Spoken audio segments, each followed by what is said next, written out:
Imagine this. What if the person you loved most, the one you lost in a tragic accident, started texting you from beyond the grave? What if the messages weren't just random glitches, but something more sinister? Something or someone was watching you, waiting to make their move. Is it a coincidence, or is it your worst nightmare slowly unfolding? This is the chilling story of what happened to me after my husband's death, and the haunting texts that followed. Hello everyone, I'm Dusky Nights, and I bring you real-life horror stories that will help you fall asleep. But before we start, tell me in the comments, where are you watching from, and what time is it right now? Also, don't forget to like this video and subscribe to the channel.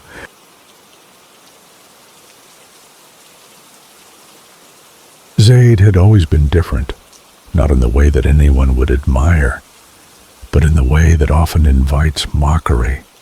His eyes, they said, were too much, too deep, too intense, too unsettling.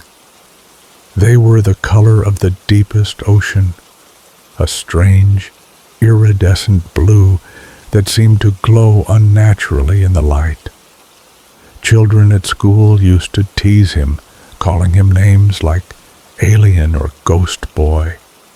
They said his eyes were like windows into a world that nobody could comprehend, a world that belonged to someone, something else. He would sit alone in class, staring down at the pages of his textbook, trying to escape the noise of the world around him, the laughter, the whispers, the cruel comments about how his eyes were freaky. It never stopped, not even during recess when he tried to play with the other children. They would run away from him, shoving each other aside just to avoid coming near. Zaid had grown used to the isolation. It became a part of him. He didn't have many friends. None, in fact. His parents, while loving, never really understood what he was going through.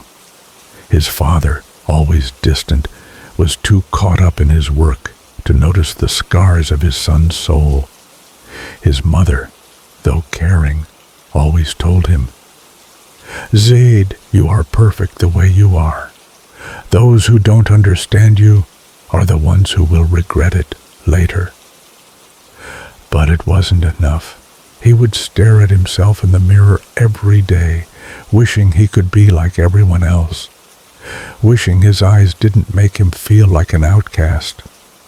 But every time he looked into the mirror, he saw the same reflection, the boy, with eyes that seemed to pierce through time and space, eyes that held secrets that the world was not ready to know. 2 years later, Zaid found himself standing at the edge of a crowd, his heart racing with excitement, yet fear clawing at him from within. He had just received a scholarship to one of the most prestigious universities in the country. The scholarship had been awarded for his exceptional abilities in the field of scientific research, a subject that had fascinated him since childhood. Zaid had always loved the idea of understanding the world in ways that others couldn't. Science was his refuge, a place where logic and reason made sense of the chaos around him. His passion for biology and the mysteries of human evolution had earned him recognition in the academic world, despite the ridicule he had faced from his peers. And now, at this moment, it was all coming together. As he stood there, waiting to speak at the university's orientation ceremony, Zaid felt a deep, almost overwhelming sense of vulnerability. The crowd was filled with students who seemed so confident, so sure of themselves. The same students who only a few years ago had laughed at him, calling him strange. But here he was, standing in front of them, about to address them as their equal. When it was finally his turn to speak, he stepped onto the stage, his eyes scanning the crowd. For a moment he hesitated, the memories of the cruelty, the isolation, the way he had always felt like an outsider flooded back. But then something shifted. He felt the weight of the years of being told he wasn't good enough, melt away. It was his moment, and for once he was going to take control. Zaid took a deep breath, cleared his throat, and began. Good afternoon, everyone. My name is Zaid, and I stand before you not just as someone who was once mocked and ridiculed, but as someone who found a way to rise above it. The crowd was silent, captivated by his words. His voice, strong and steady, resonated with a power that no one had expected. He talked about his passion for science, his journey from feeling like an outsider to embracing his unique perspective on life. And as he spoke, he noticed something he had never seen before. The students who once laughed at him were now looking at him with respect. His eyes, those strange, glowing eyes, no longer seemed unsettling to them. Instead, they saw something else, something that commanded attention. It wasn't just his words. It was the power of his story. It was the realization that the very thing they had once mocked him for, his difference, was now his greatest strength. Months passed, and Zaid's life began to change in ways he couldn't have imagined. The same students who had once ignored him now sought him out. They wanted to learn from him, to understand the way he saw the world. Zaid became an unexpected mentor, guiding others through the complexities of human biology, sharing his insights into the mysteries of the human body and mind. But it wasn't just his academic success that brought him recognition. Zaid's eyes, the very feature that had once made him an outcast, became a symbol of his strength. People began to see them as something powerful, something rare, something that spoke of a deeper truth. His eyes became a metaphor for resilience, for standing up against the tide of conformity and embracing one's unique identity. It wasn't long before Zaid's story spread beyond the walls of the university. He was invited to speak at conferences, to share his research and his personal journey with others. His work on human genetics, particularly his theories on the evolution of the human eye, caught the attention of some of the leading scientists in the world. His ideas were revolutionary, challenging long-held beliefs about the way humans had evolved. And then, one day, Zaid received a call. It was from an international research institute that had been following his work.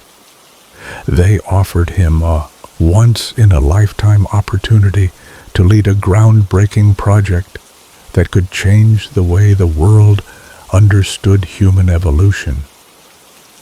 At first, Zaid was overwhelmed. It felt like everything he had worked for was finally coming to fruition. But there was one thing that he couldn't shake off, the feeling that this success, this recognition, had come too late. He had spent so many years in solitude, so many years believing that he would never amount to anything, that he hadn't fully realized how far he had come. Years went by, and Zaid's research revolutionized the scientific community. His theories about the human eye and its evolutionary significance opened up new avenues of exploration. He became a globally recognized expert, a symbol of what it meant to turn personal pain into strength. But Zaid never forgot where he came from.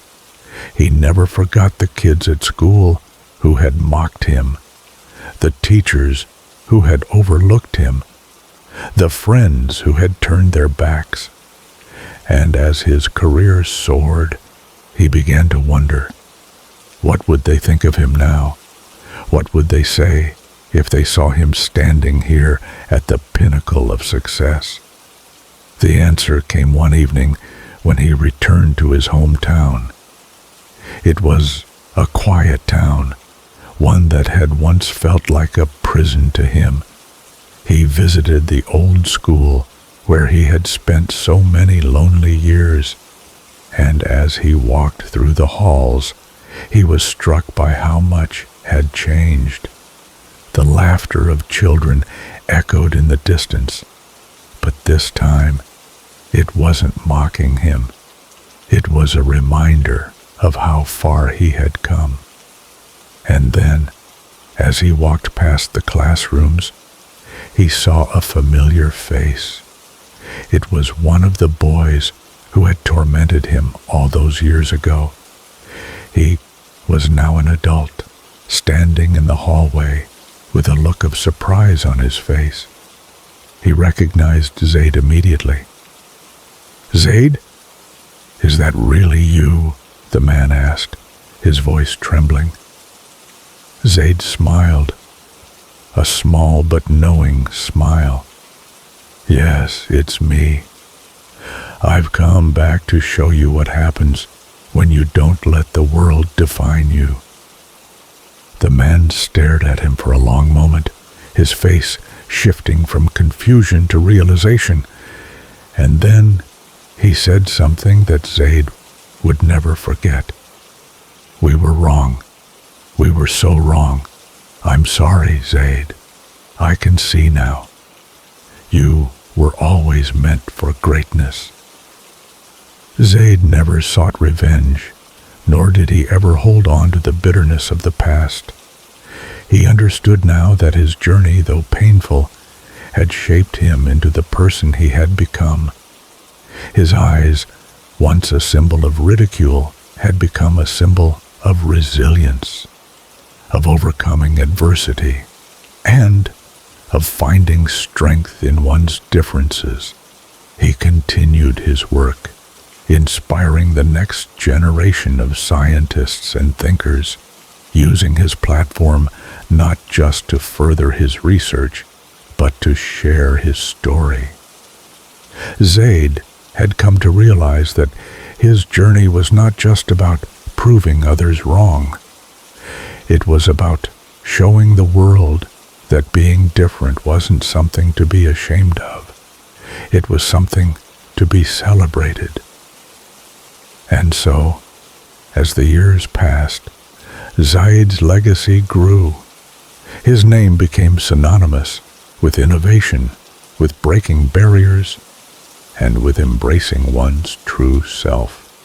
And though the world had once laughed at his eyes, they now looked at him with admiration, respect, and awe. Zaid had shown them all the power of resilience, the power of seeing the world through eyes that were not afraid to be different. And in doing so, he had changed not just his own life, but the world itself. I still can't explain it, Drew's been gone for 5 years now, yet he continues to send me texts. It doesn't make sense. I've tried to make sense of it, tried to find logical answers, but none of them feel right. It's like I'm stuck in a nightmare, unable to wake up. It all started 2 years after Drew's death. We had been married for 2 wonderful years before everything changed. Drew was my world. Funny, kind, always had a way to make me laugh, even when everything seemed dark. Our life together had been perfect until the accident. It was a head-on collision. Drew was driving back home from a meeting. A drunk driver swerved into his lane. They say he died instantly. I couldn't even bring myself to go to the crash site. I didn't want to see the wreckage, to see the place where my world had shattered into 1,000 pieces. The worst part, though, the loneliness. Grieving alone through the pandemic, locked inside with no one around.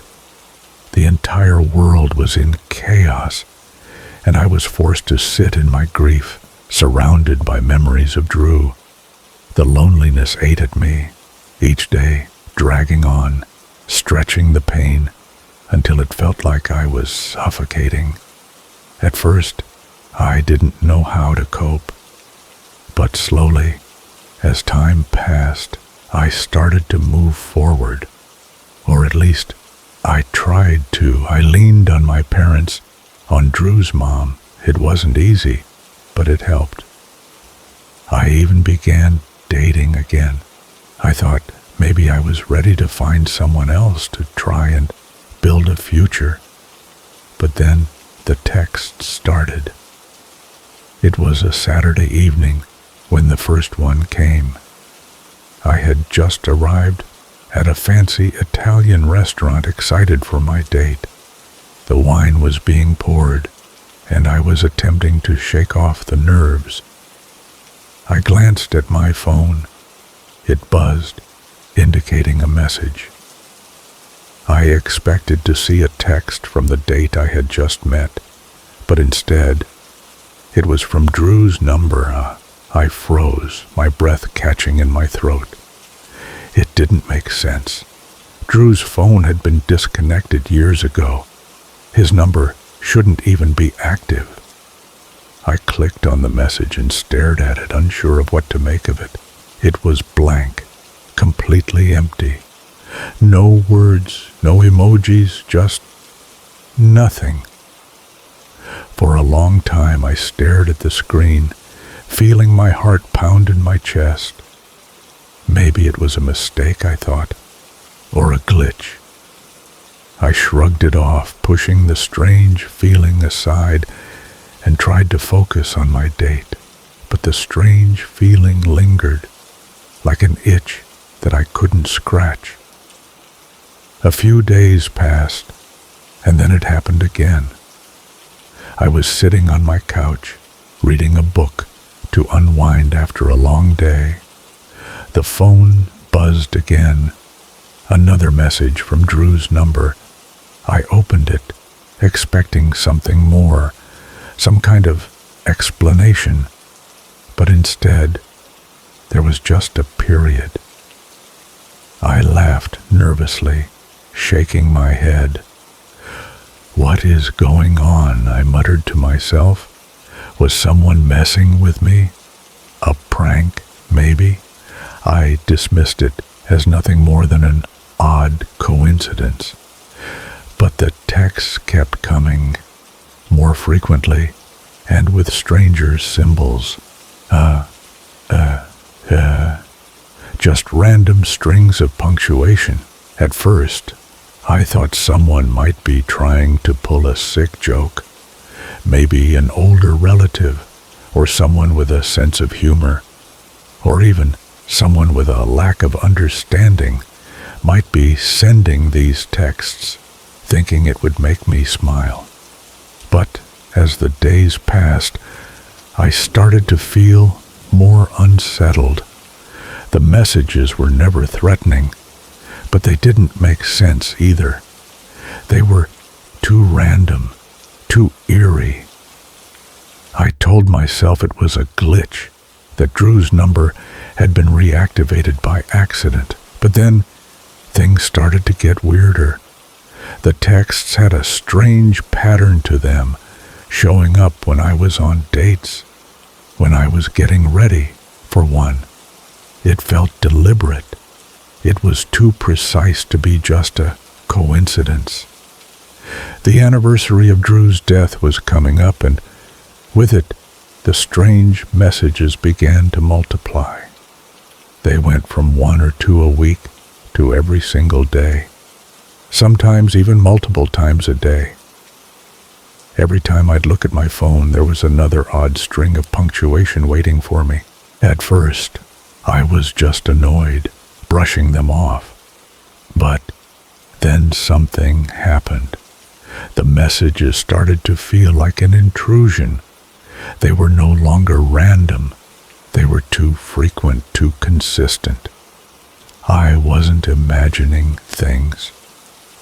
Someone was behind this, and the closer the anniversary of Drew's death came, the worse the messages became. On the day of his death, I received 5 messages before noon, 15 by the afternoon. As the time drew closer to 9:11 p.m., the exact moment of his death, the messages came faster, more frantically, almost like a countdown. I couldn't ignore it anymore. This wasn't a coincidence. Someone was playing with me, tormenting me. But who and why? I went to the police. They told me they'd investigate, trace the messages, but it would take time. Probably just a scammer, the officer said dismissively. A lot of scams happening these days, especially with everything going on. But I wasn't convinced. They're not asking for anything, I explained. They're just sending random symbols and punctuation. But today, they've been coming faster, more often, on the anniversary of my husband's death. I'm sorry for your loss, the officer said, his voice flat and detached. We'll get in touch with you as soon as we know anything. I wasn't sure what to do. I returned home feeling like I had no one to turn to. The uncertainty, the fear was gnawing at me. But I had a tradition. Every year I would watch Drew's favorite movie, Stranger Than Fiction, on the anniversary of his death. It was my way of holding on to the memories, pretending like he was still here with me.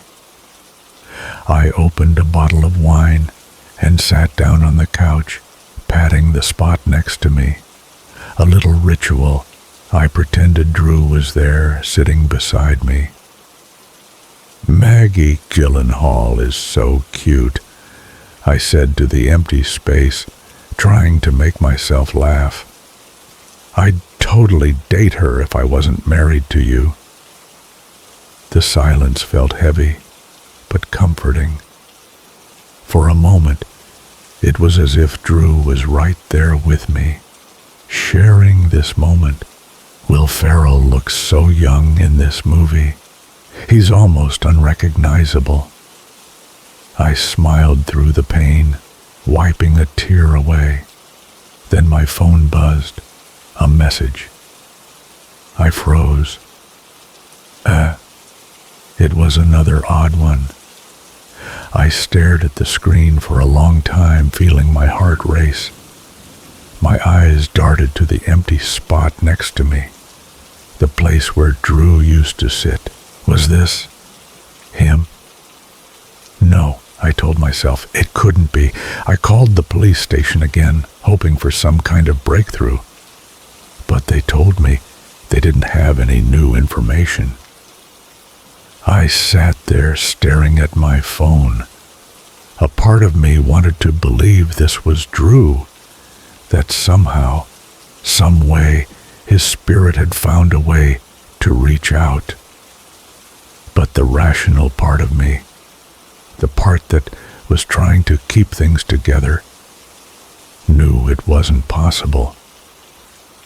"I miss you," I whispered aloud to the empty room. The words came out before I could stop them. I closed my eyes, wishing that somehow Drew could hear me. The phone pinged again. I turned to look at it, my pulse racing. There it was, another text. A smiley face, a colon, a space, and a parenthesis, the exact way Drew used to type smiley faces. He hated emojis, always typing them out by hand just like that. It was his little quirk. I felt my stomach churn. Something wasn't right. Someone knew too much. Someone was watching me. I jumped up from the couch and ran to the kitchen window, pulling the curtains shut with trembling hands. I went around the house, checking every door, double-checking every lock. Fear was flooding my veins. Whoever was behind this, they knew me. They knew Drew. I called the police again, my voice barely above a whisper. "I think they're watching me." I got another text, a smiley face, just like Drew used to type. The officer on the phone didn't seem convinced. "It's probably just a coincidence. Calm down. We'll look into it, okay? I'll call you back soon." But I knew this wasn't just a coincidence. This wasn't some random stranger. Someone was in my life, someone who knew too much, someone who wanted to scare me. It was 8:59 p.m. Drew's time of death was nearing. I could feel it, the tension in the air, the dread in my chest, tightening with every passing second. Then the texts started coming faster. Ping, ping, ping. "Shut up," I screamed at the phone, but it wouldn't stop. 9:07 p.m., the clock ticking. I was trembling, my hands shaking as I picked up the phone. And then the messages began. "Run, run, run, run." I was paralyzed. I couldn't move, couldn't think. It was like a voice inside my head screamed at me to leave, but my body wouldn't obey. Suddenly, the phone rang. It was the police. "Get out of the house," the officer said, his voice cold and urgent. "The texts are coming from inside your house." My blood ran cold. I turned wide-eyed and looked behind me. And then I felt a hand on my shoulder.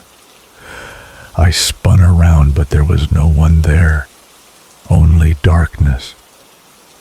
I stumbled backward, tripping over the rug, and then I saw her, Drew's mother. Her eyes were wild with fury as she sneered down at me. "Whore," she hissed. "You think you can just forget him, don't you?" I was too stunned to respond. She kicked me hard, sending pain shooting through my side. "You never loved him, did you?" she screamed. "You've been moving on, dating again like he never existed." I gasped for air, barely able to breathe. "It's been 5 years, I managed to whisper. Her foot collided with my side again, and I gasped in pain. "You're nothing but a—" The door slammed open. A police officer stood in the doorway, eyes wide with disbelief. The police arrested Drew's mother, charging her with stalking and harassment. They had gathered enough evidence to confirm that she was behind the strange texts. She had been following me, using Drew's old number to send messages trying to scare me into staying in my grief, trying to stop me from moving on. But there was one thing that still didn't make sense. The word run. Drew's mother never sent it. I sometimes wonder if it was Drew, somehow, from beyond the grave, watching over me, protecting me, ensuring I got out alive. Because sometimes some mysteries are too strange to explain, and sometimes the people we lose never truly leave us. What do you think? Could it really be Drew reaching out? Or is there something darker at play? Have you ever experienced something unexplainable? I'd love to hear your thoughts or similar stories. Please share them with me at duskynights145@gmail.com. Your insight might just help solve a mystery I've been living with.